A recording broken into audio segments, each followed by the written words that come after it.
En fait, je me fierais pas à, je me fierais pas à mes connaissances pour compléter mon rapport d'impôt. Mais j'ai constamment à lire des états financiers.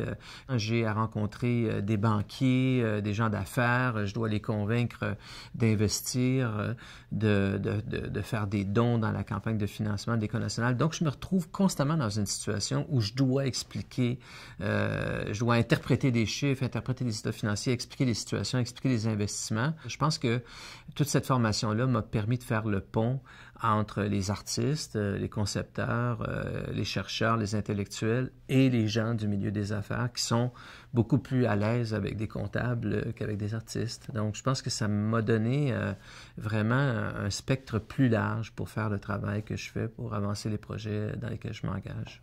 L'ambition, ça n'est rien si ça n'est pas conduit, si ça n'est pas déterminé par une conscience de ses capacités, de son potentiel, de sa propre créativité. Et je pense que quand on a terminé une formation, quand on a franchi une étape aussi importante que celle-là, on a au moins une assurance, c'est qu'on est capable de relever des défis. Ce qu'il faut faire, c'est qu'il faut en relever et constamment vouloir en relever. Et c'est en relevant ces défis-là qu'on se transforme, qu'on se fortifie et qu'on atteint une espèce de plénitude que je souhaite à tout le monde.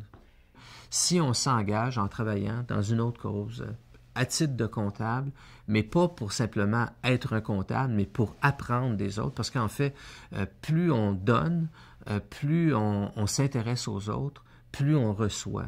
Donc moi, ce que je dirais aux gens qui reçoivent ce titre-là aujourd'hui, c'est faites honneur à votre titre en rendant service aux autres, dans le cadre de votre travail, de votre profession, dans ce qui est rémunéré, mais portez attention, sinon plus attention, à ce qui ne sera pas rémunéré en argent, ce qui va être vraiment un don à la société, parce que c'est ce qui va vous apporter le plus de connaissances, le plus de respect, le plus de reconnaissance et le plus de réseau pour être capable d'avoir une vie riche, réussie, pour être capable d'être heureux.